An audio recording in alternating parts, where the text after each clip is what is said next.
아, 안녕하십니까. 저는 완수건축사무소 이하정이라고 합니다.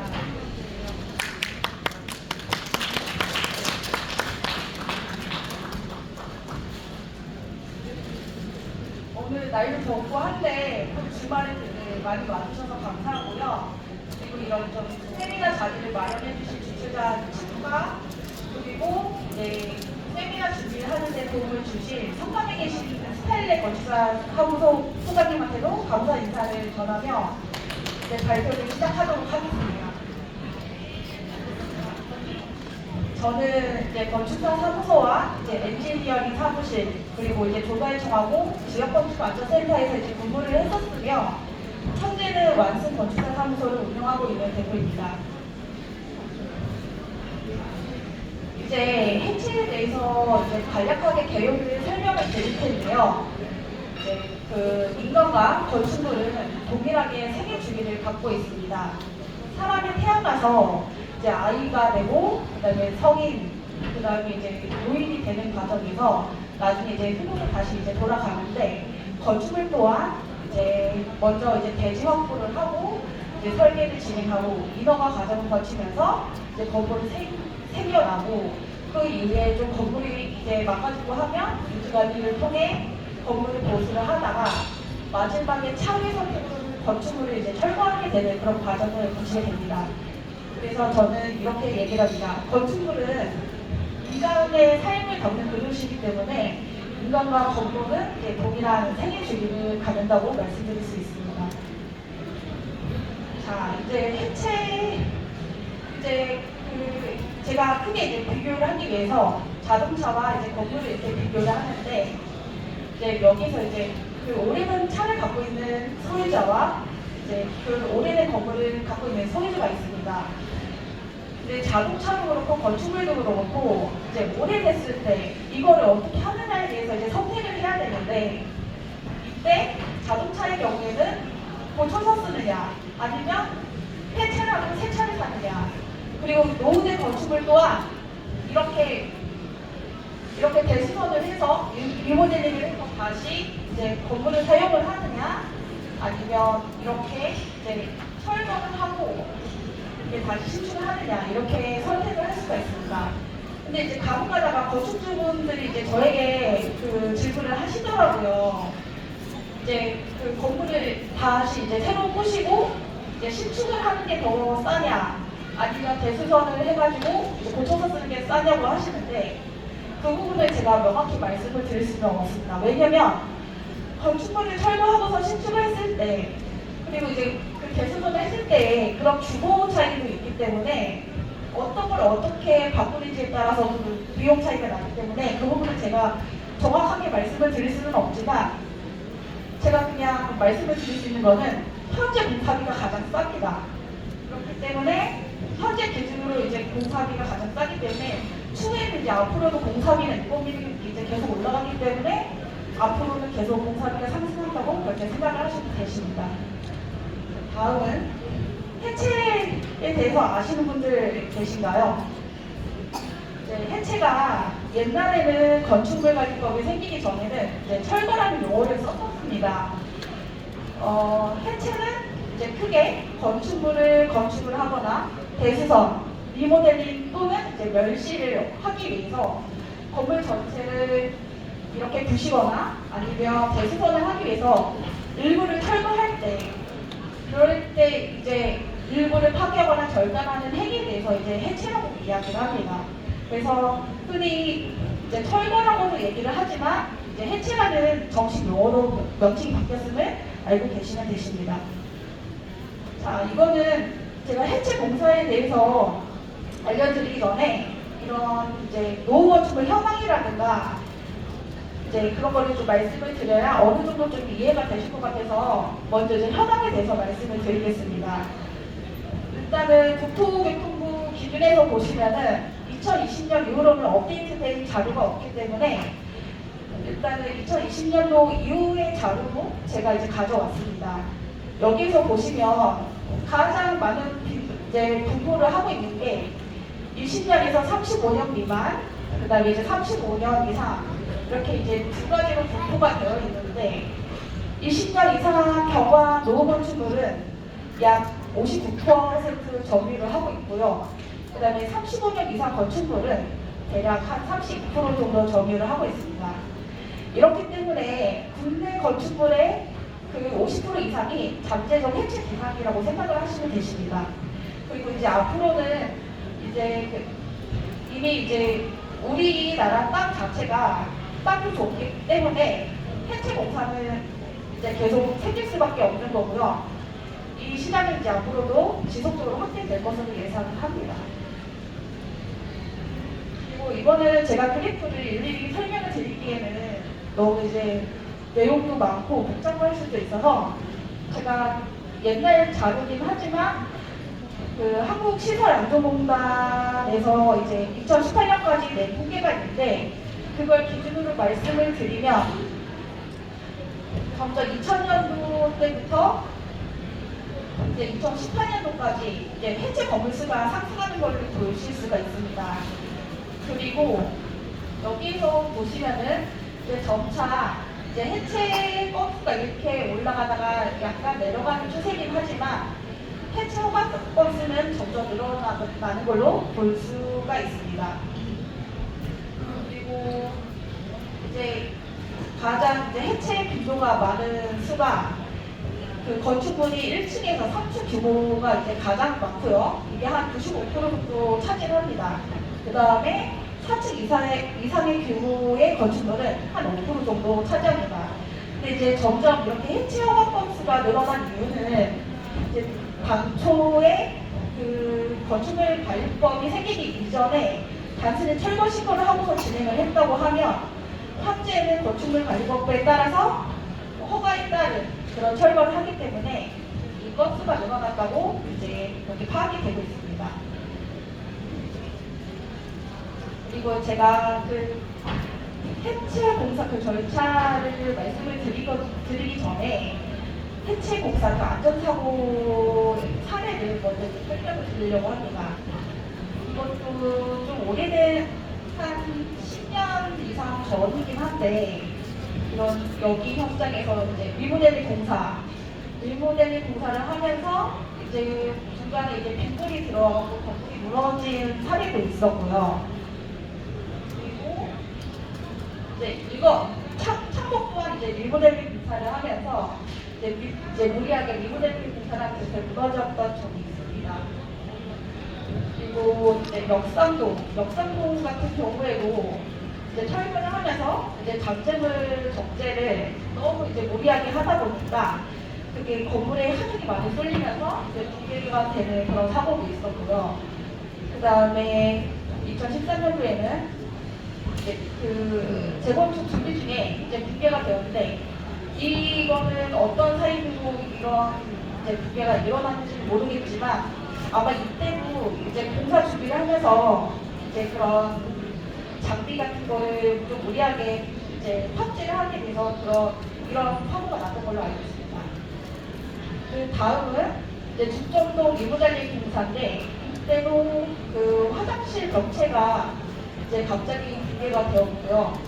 그리고 강부면 주택 붕괴 사고도 이때는 건축물은 아니지만 주변에 이제 보강토 블럭이 콘크레인 붕괴를 견디지 못해서 붕괴되면서 이제 콘크레인이 이제 아래로 추락하는 그런 사고가 있었습니다. 그 다음에 이것도 전주와 홍원동 리모델링 사고인데 전주 같은 경우에는 철거를 하면서 지붕 상판이 이제 붕괴가 된 사고가 있었고요. 그리고 홍원동 이때도 이제 엄밀하게 말하면 철거 신고라고 하고서 진행을 했었어야 했는데 그런 걸 받지 않고 무단으로 하면서 이런 붕괴 사고가 있었던 걸로 보여집니다. 그리고 이제 진주 여기 빌딩도 무리하게 리모델링을 하면서 이런 붕괴 사고가 발생을 한 적이 있었고요. 그리고 이제 이게 가장 이제 이슈화가 되었던 건데 낙원동 빌딩 붕괴 사고입니다. 이때도 장비가 이제 무리하게 해체 계획서상의 그 장비보다 더 큰 장비를 탑재하게 되면서 그 바닥판이 좀 하중이 많이 가해지면서 붕괴가 되었던 그런 사고가 있었습니다.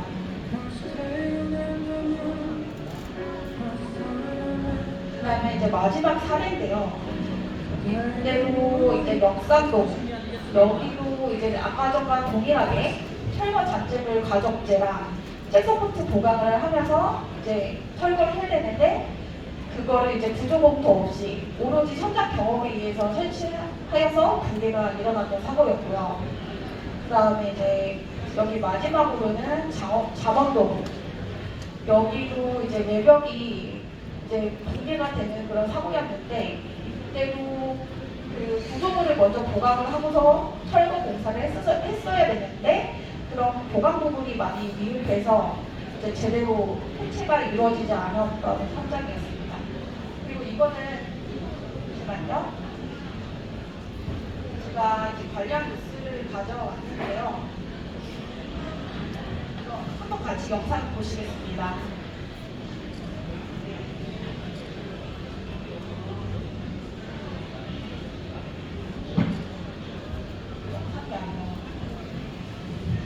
영상은 안 나오는데, 아니 저기 소리는 안 나오는데 일단 영상만 먼저 보시겠습니다.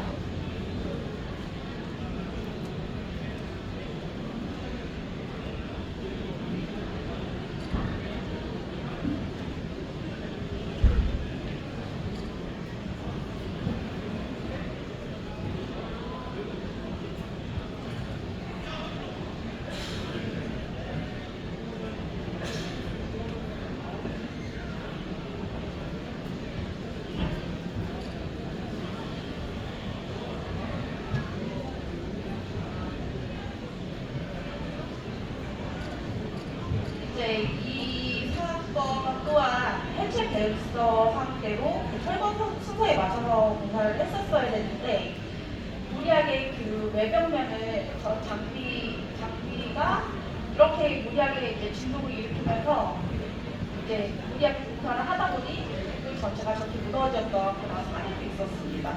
상당히 위험합니다.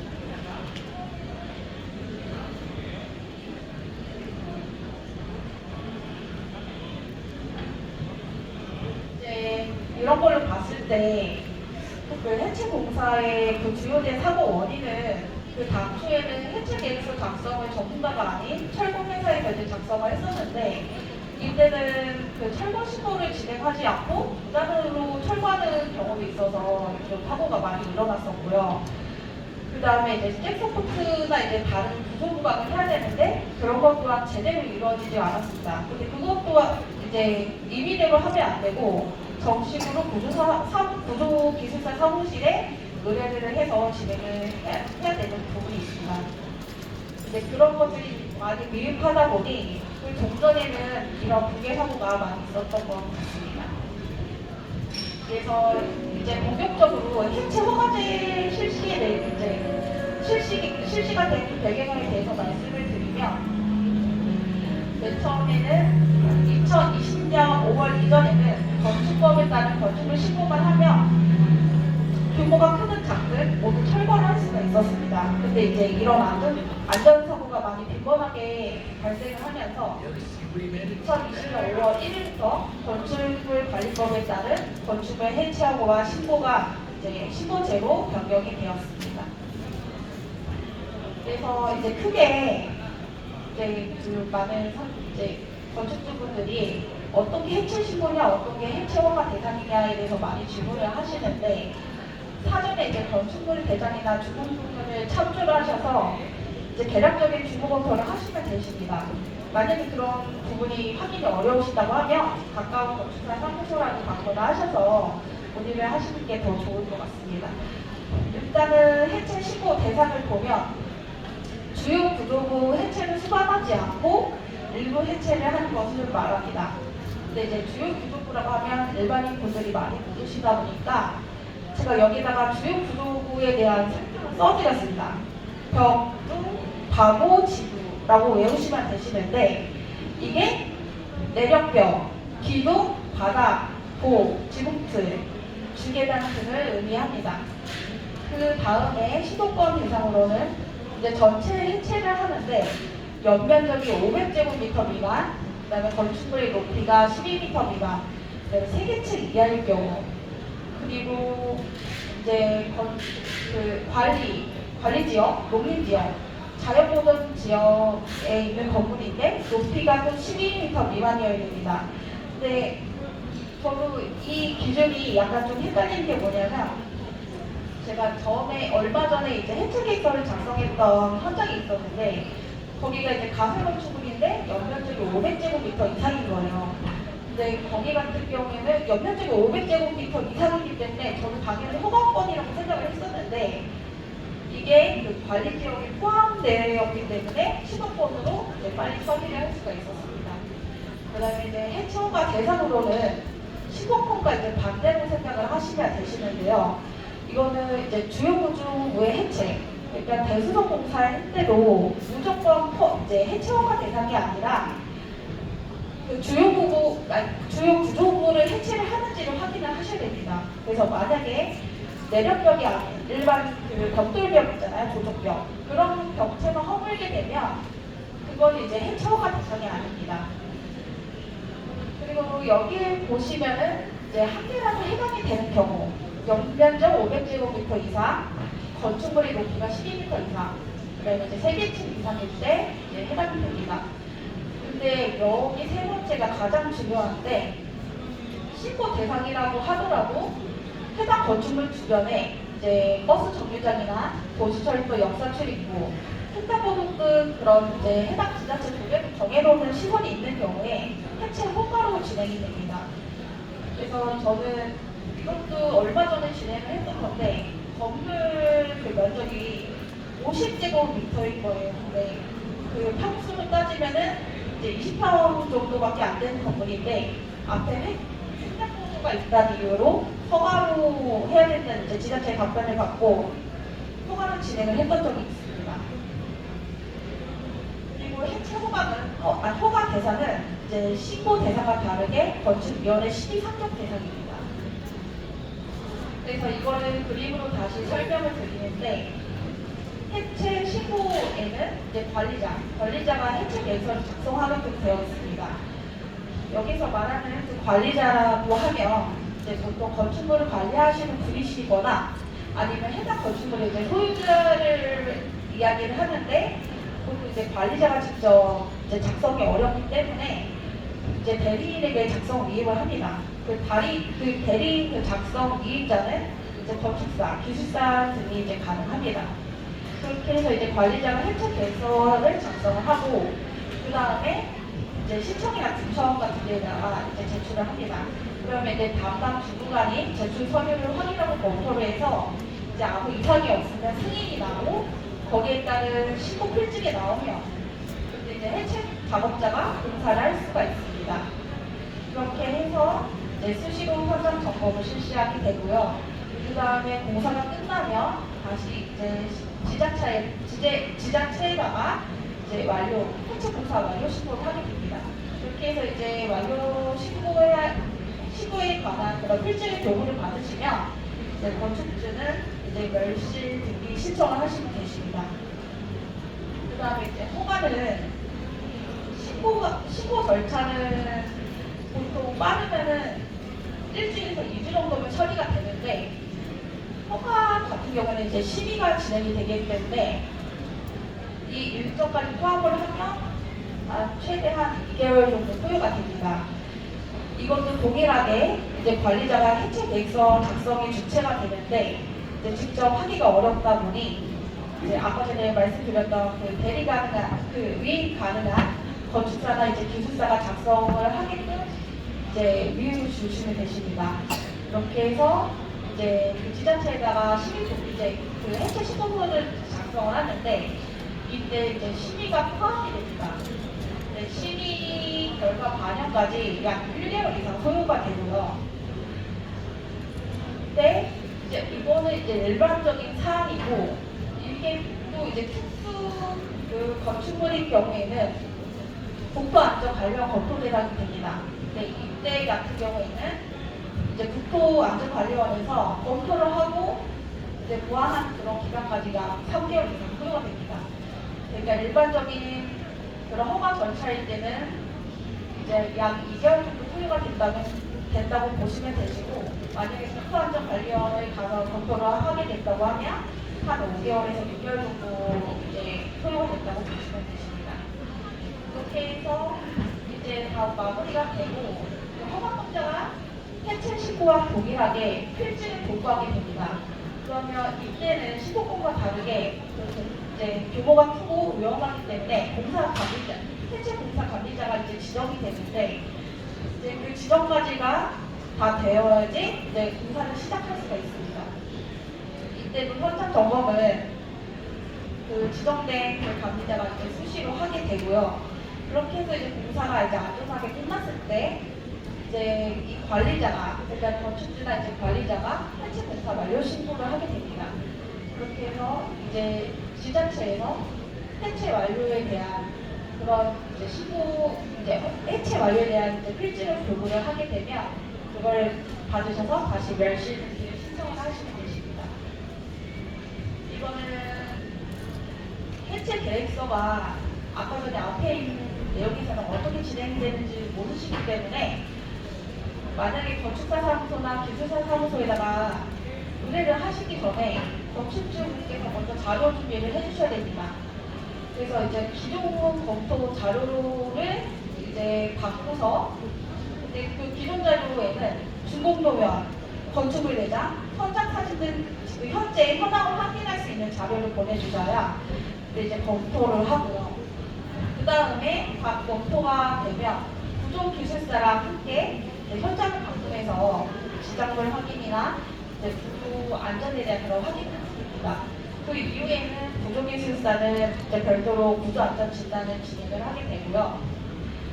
이렇게 하고 나서 해체 계획서 작성을 하기 전에 이제 건축주분께서는 이제 해체 시공자를 선정을 하셔야 됩니다. 그래서 그 선정된 해체 시공자와 미팅을 해서 철거 순서나 공공 등의 이제 협의를 이제 작성자와 하게 되고 그걸 가지고 이제 해체 심의 보선을 작성을 하게 됩니다. 그렇게 해서 이제 그 해체 심의 상정을 하게 되는데요. 해체 심의 상정을 하게 되면 이때 위원회에서 사전 검토 결과가 나옵니다. 그래서 그걸 가지고 보완해서 조치 결과서를 작성을 하고 한 1, 2주 이후에 그 본심의가 진행이 되는데 이때 만약에 이제 저는 주로 하면 조건부 이상 나온 적이 없는데 가끔씩 이제 재보완이 나오는 경우들도 있다고 해서 그런 경우에는 이제 보완 완전히 다 보완 후에 이제 심의가 이제 완료가 되어집니다. 근데 이제 거기서 끝난 게 아니라 이제 심의가 다 완료가 되면 여기 건축물 세계 이력 시스템이라는 곳에다가 해체 허가 접수를 합니다. 그렇게 해서 해체 허가가 떨어지면 이제 승인 필증을 받고 그 다음에 공사를 진행하게 됩니다. 그래서 시공자는 이제 해체 계획서를 확인하고서 해체 계획서 토대로 공사를 진행을 하게 되고 이때 같이 공사관리자가 이렇게 지정이 되어서 가설 공사부터 공사가 완료되는 시점까지 현장 안전 확인을 하고 이제 시공사가 만약에 미흡한 그런 시공을 했다 거기에 대해서 다시 시정 변경을 해서 이제 안전하게 공사 마무리될 수 있게끔 확인을 하게 됩니다.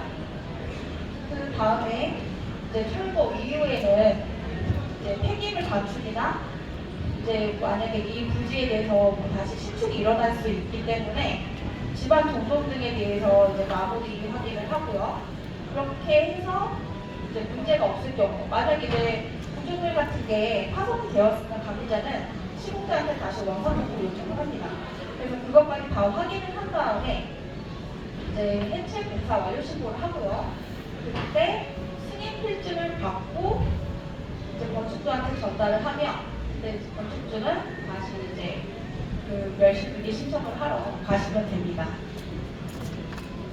그 다음에 이게 해체 계획서 작성자와 시공자 이제 관리자 선정 부분에 대해서 많이 궁금해하실 텐데 일단은 해체 계획서 작성 주체는 이제 가능한 그 면허가 있는 가능한 면허가 건축사, 그다음에 이제 구조기술사, 그다음에 시공기술사, 안전기술사, 그다음에 이제 안전 진단 전문기관이 있습니다. 근데 이제 대부분은 이제 건축사랑 구조기술사가 이제 많이 작성을 하고요. 그래서 그 해당 면허가 있는지를 확인을 하시면 되십니다. 그리고 두 번째가 인허가 기관에서 그 보고서를 확인했을 때 깔끔하게 작성을 할 수 있는 곳인지, 그러니까 이제 다시 말해서 작성 경험이 많은 업체일수록 이제 그렇게 보고서를 깔끔하게 잘 작성할 수가 있죠. 그리고 가장 저는 제일 중요하다고 생각을 하는 게 시공사랑 소통이 잘 되는지. 시공사랑 이제 소통이 잘 돼야 그 해체 계획서상의 그런 공법 선정이라든가 그런 절차 같은 게 잘 정리가 되어서 나중에 공사를 했을 때도 문제 없이 진행이 될 수가 있습니다. 그 다음에 여긴 좀 약간 좀 내용이 긴데요. 저는 뭐 작성자랑 감리자 선정도 중요하지만 제일 중요한 게 이제 수주자 선정이라고 생각을 합니다. 이제 보통 철거를 했을 때 아무 업체에서 철거를 해도 될까요?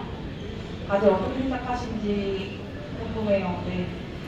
일단은 해체 이제 구조물 철거에 대한 그 건설업 면허가 있는 업체에서 해야 됩니다. 대부분의 철거 공사비가 1,500만 원 이상이 나오게 되는데 이게 건설 산업기본법 상에서 1,500만 원 미만인 경우에는 경비한 공사로 들어가기 때문에 이제 저런 건설업, 그러니까 구조물 철거에 대한 건설업 면허가 없는 곳에서 해도 되긴 하지만 대부분의 뭐 가설공사라든가 그런 부대 비용을 포함하게 되면 1,500만 원 이상이 나오는 경우가 많기 때문에 되도록 구조물 철거에 대한 건설업 면허가 있는 시공사를 선정하시면 되십니다. 제가 또 이제 두 번째로 중요하게 생각을 하는 부분이 뭐냐면 이게 철거를 한다고 해서 다 같은 철거가 아닙니다. 건물 전체를 철거를 하느냐 아니면 부분 철거를 하느냐. 근데 그러니까 건물 전체 철거만 한 곳은 부분 철거에 대해서 이해도가 좀 낮더라고요. 그래서 자칫하면 완파 철거, 그러니까 전체 철거를 하듯이 공사를 잘못해서 기계 사고가 일어날 수 있기 때문에 어느 분야로 철거를 많이 했는지 해당 업체라고 확인하셔야 됩니다. 그리고 세 번째로는 해체 계획서 상대로 이제 공사 이행이 가능한 그런 능력이 있는지. 해체 계획서 상대로 공사를 하지 않는다고 뻥튀기는 그런 업체들이 있는데 진짜 위험합니다. 아까 전에 제가 먼저 사례를 보여드린 이유가 해체 계획서 상대로 하지 않아서 사고가 좀 났던 그런 사례들이었기 때문에 제가 먼저 이제 보여드렸던 거고요. 그리고 이제 마지막으로 보시면 이제 회사 실적이 확인이 되는지를 보셔야 됩니다. 이제 대부분 철거 업체들이 명세한 곳이 많기 때문에 홈페이지나 블로그 아니면 이제 기타 SNS 같은 거를 많이 안 하는 데가 있습니다. 근데 이왕이면 제가 말씀을 드리는 거는 그래도 제대로 실적이 확인이 되는 그런 업체여야 하고 그게 아니면 별도로 지명업 같은 거를 요청을 하셔서 그 실적 같은 거를 다 확인하셔야 됩니다. 그리고 제가 여기 빨간색으로 써놓은 게 있는데 근데 이제 해체 공사비를 무조건 싸게 내면 이게 좋을까요? 왜냐면 제가 이번에 감리하고 있는 현장이 있는데 거기서는 건축주 입장에서는 무조건 이제 공사비가 싸면 좋으니까 그 그러니까 그 전체 공사를 하고 있는 종합건설사에서 해체 업체를 선정을 하는데 일단 그 공사비 자체를 좀 줄이기 위해서 또 무리하게 그 싸게 견적을 낸 것을 선정을 했어요. 근데 문제가 거기에서는 자기네가 낸 내역에 포함되지 않은 공사들을 시키면 못하겠다고 그렇게 낮아빠지더라고요. 그렇기 때문에 항상 무조건 싸게 내는 거 조심하셔야 되고 보통 원도급사, 그러니까 종합건설사에다가 그 해체 업체를 별도로 계약을 해놓고 이렇게 위임을 하지만 저는 별도로 알아보시는 게 더 좋을 것 같다는 생각이 듭니다. 왜냐면 이게 해체 업체랑 그 원도급사랑 그 협조가 잘 안 되더라고요. 왜냐면 그 해체 공사에 대한 공정과 만약에 대수선이나 신축 공사에 대한 그런 공정이 나뉘는데 해체 공사는 말 그대로 자기네들이 뭐 전체 철거나 부분 철거에 대해서만 진행을 하기 때문에 좀 원도급사랑 좀 엮이는 걸 별로 안 좋아하더라고요. 그래서 이제 그거 별도로 알아보시는 걸로 추천을 드리고요.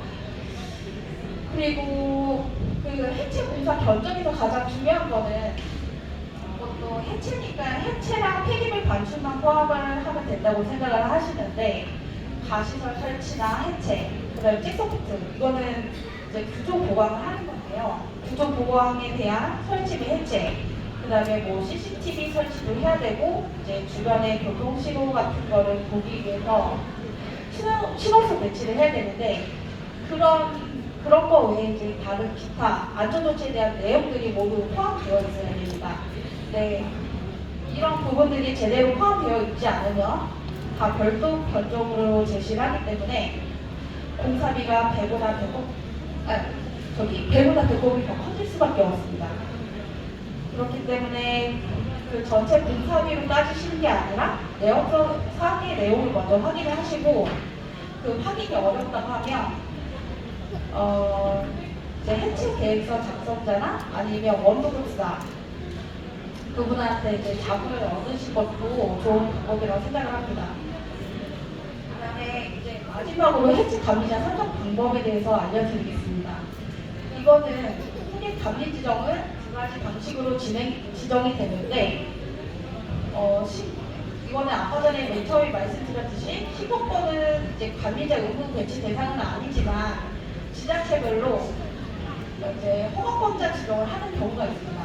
그러니까 이건 상주관리가 아니고 이제 비상주관리를 하거나 아니면 그 15건을 한 뭐 두세 개씩 묶어갖고 구역별로 이제 감리자 지정을 하는데 이거는 지자체마다 다르기 때문에 이제 만약에 이제 그런 부분은 추후에 허가권자랑 협의를 해보시는 게 좋고요.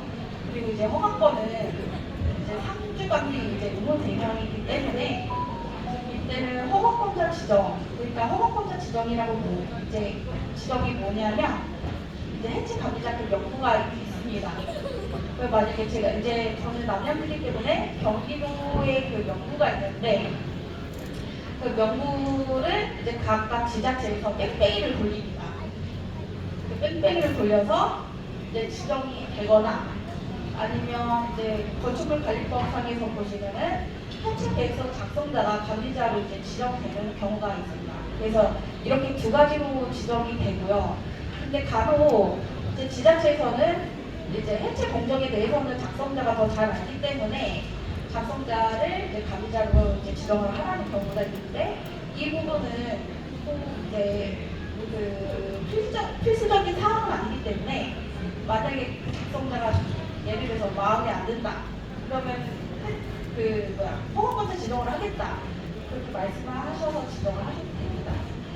그리고 만약에 해체 계획서 작성자가 감리자를 하더라도 여기는 좀 약간 중요한 게 뭐냐면 이 작성자가 해체 공사 감리 교육을 받은 사람이어야 됩니다. 그러니까 이 부분에 대해서는 이제 미리 확인을 하시면 되시고요. 일단은 제가 좀 자료를 좀 급하게 만들다 보니까 내일부터 이제 말씀드리고 싶은 게 너무 많은데 제가 여기까지밖에 이제 준비를 안 했는데 일단은 많은 분들이 단순히 그냥 건물 철거하고 이제 신축이나 대수성 공사를 하는 데지 왜 이렇게 복잡하냐 너무 번거롭다 거기에다가 또 이제 비용이 더 발생하기 때문에 불편해하시는 건축주분들이 많으시더라고요. 근데 이거는 뭐 건축 개인뿐만 아니라 이제 주변에 그런 공익적인 그런 안전을 위해서 시행을 한다고 보시면 되시니까 이 부분에 대해서 좀 참고를 하셔서 나중에 뭐 신축이라든가 이제 뭐 대수성 같은 거를 이제 진행을 하시면 되실 것 같습니다. 그리고 제가 마지막으로는 제가 해체 계획서랑 해체 감리 실적에 대해서 넣어드렸는데 이거는 그냥 제가 참고하시라고 넣어드렸습니다. 그리고 이제 가설 건축 이거는 제가 사례로 이제 말씀을 드리는데 이런 이제 가설 건축물 그러니까 가설 건축물이 뭐냐면 정식으로 건축 인허가를 받지 않고 이제 임시로 쓰겠다. 그러니까 2년 내에 임시로 쓰겠다라고 하는 이제 그런 건축물을 이제 가설 건축물이라고 하는데 이게 만약에 그 종시 기간이 아니 존치 기간이 지났을 경우에 이제 철거를 해야 되다 보니까 그런 부분도 이제 해체 계획서를 제출을 해야 되는 부분이 있습니다. 그리고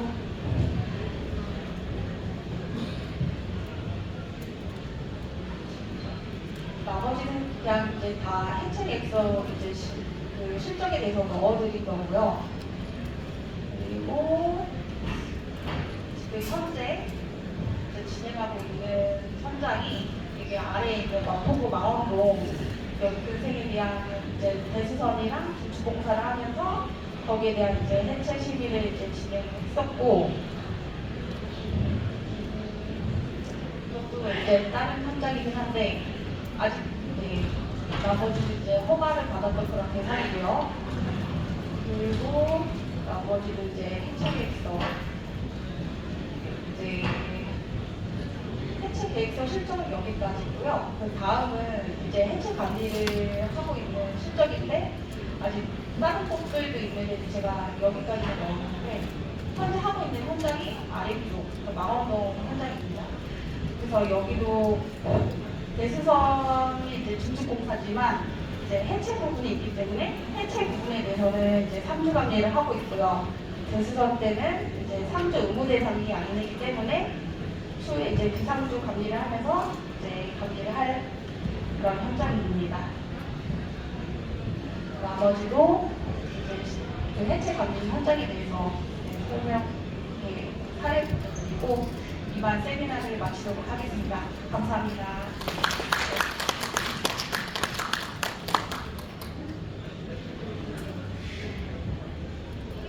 네? 잘 안 들려요. 네. 해체 계획서 구체적인 내용이요.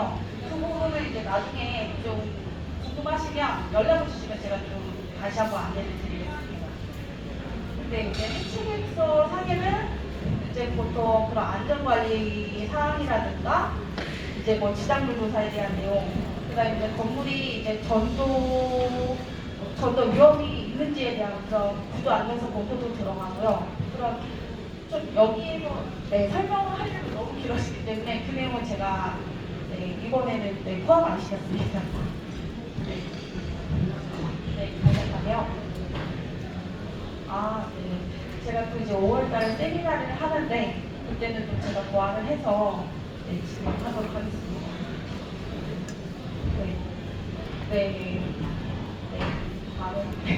혹시나 뭐 궁금사항 있으시면 연락 주시면 제가 좀 친절히 안내해 드리겠습니다.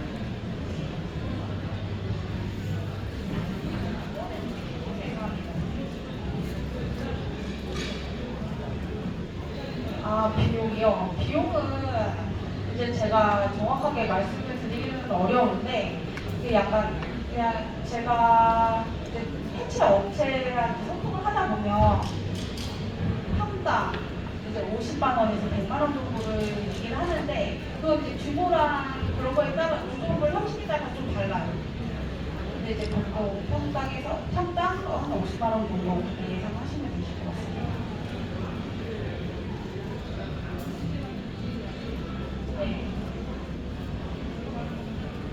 아니요. 그러니까 1,500만 원, 미만은 그냥 이제 자체 철거를 하셔도 되고요. 네, 아니, 시도는 해야 돼요. 근데 이제 아까 전에 말씀드렸던 그런 구조물 철거에 대한 여도가 있는 업체에서 안 해주고요. 이제 대부분 공사비가 한 1,500만 원 이상이기 때문에 이제 그 정식으로 기존 해체 면허가 있는 업체에다가 맡기셔야 됩니다.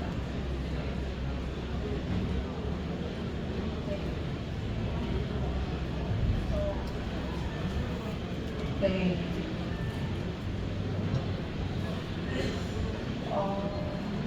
네.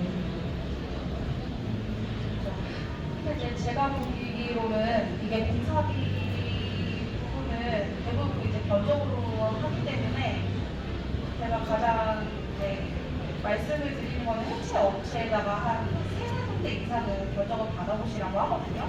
그렇게 해서 좀 변적서를 가져와서 보내주시더라고요. 그래서 저는 이런 해체 내역서상에 해체 공사 내역서상에 이제 그런 아까 전에 말씀드렸듯이 그런 뭐 안전 조치라든가 뭐 그런 내용들이 빠진 빠지지 않았는지를 확인하고 그나마 좀 이제 합리적인 그 가격을 제시한 것을 제가 안내를 해드리거든요. 그래서 근데 이제 이게 가장 어려운 게 아까도 따지기가 어렵긴 합니다. 왜냐면 이게 그냥 이런 주변에 그러니까 뭐 보행자가 없거나 위험 요인이 없는 경우에는 약간 좀 공사비가 낮아질 수도 있는데 요즘 이게 무슨 도심지 이런 데는 워낙 이제 그런 위험 요인이 너무 많기 때문에 거기에 따른 부대 비용이 더 추가가 되거든요. 그러니까 이게 정확하게 공사비로 따지기가 좀 어려운 부분이 있어요. 네. 그렇죠. 네네. 금액 같은 거는 정해진 건 없습니다. 해체가 공사비이죠. 네. 네. 그렇죠. 근데 이제 대부분은 여태까지 이제 콘크레인으로 부시거나 이제 콘크레인에다가 이거 집게를 달아가지고 잡아 끄는 그런 방식이 있는데 대부분 그렇게 많이 진행을 하고요. 하는 거는 제가 알기로는 보통 이제 아파트 대단지 그런 거를 예전에 폭파하는 걸로 봤는데 요즘 그게 좀 위험하다 보니까 이제 그것도 그냥 이제 장비로 철거하는 걸로 그렇게 알고 있거든요. 근데 예전에 저도 어디서 예전 뉴스에서 보긴 했는데 다이나마이트로 폭발해서 그 아파트 전체 같이 무너지는 걸 제가 본 적은 있긴 해요. 근데 요즘은 많이 안 하는 것 같더라고요. 근데 이게 폭파 확실히 이게 구조 검토를 할 때 그게 좀 많이 까다롭다고 하더라고요. 왜냐면 이게 그 수차적으로 이제 동물이 무너져야 이제 위험하지가 않다 보니까 보조 계산이 많이 까다롭다고 하더라고요. 네, 그리고 그거를 구조 검토를 많이 해본 데가 없어가지고 네, 그 업체를 선정한 것도 문제더라고요.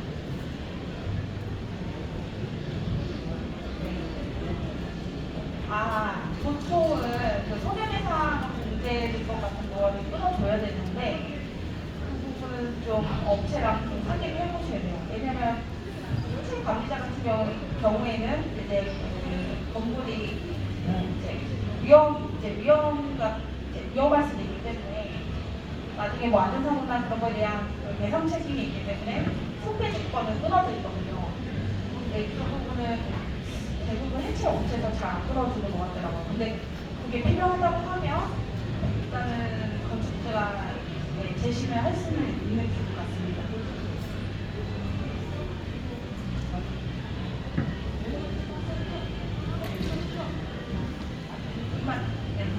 네네. 네. 네. 이거는 정보가 녹았고요. 이게 공사가 얼마 정도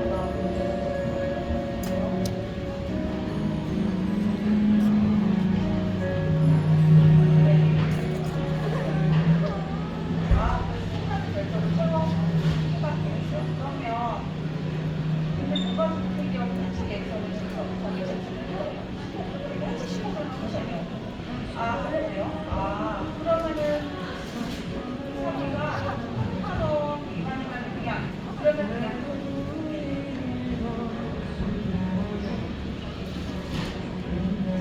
여기는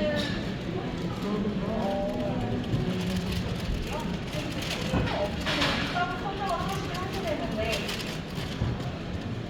네.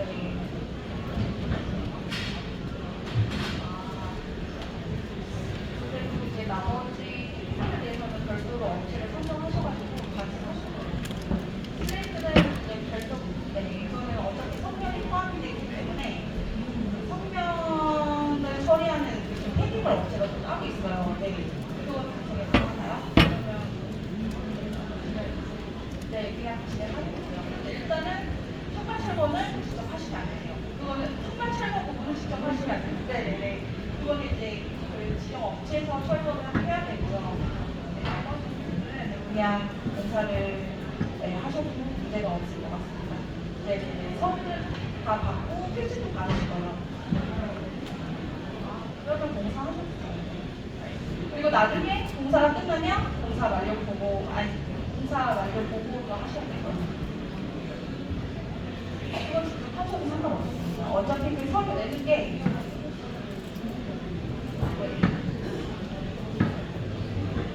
아, 일단 해체 신청서 같은 경우에는 국토로 받아야 되기 때문에 거기에 대한 이제 건축사나 기술사 그 도장난이 필요해서 그것도 맞으실 것 같고 그 완료 신고 자체는 그 아까 전에 말씀드렸듯이 그 건축물 생애 이력 시스템으로 접수를 하시면 돼요. 네. 이제 만약에 정화조가 있으면 정화조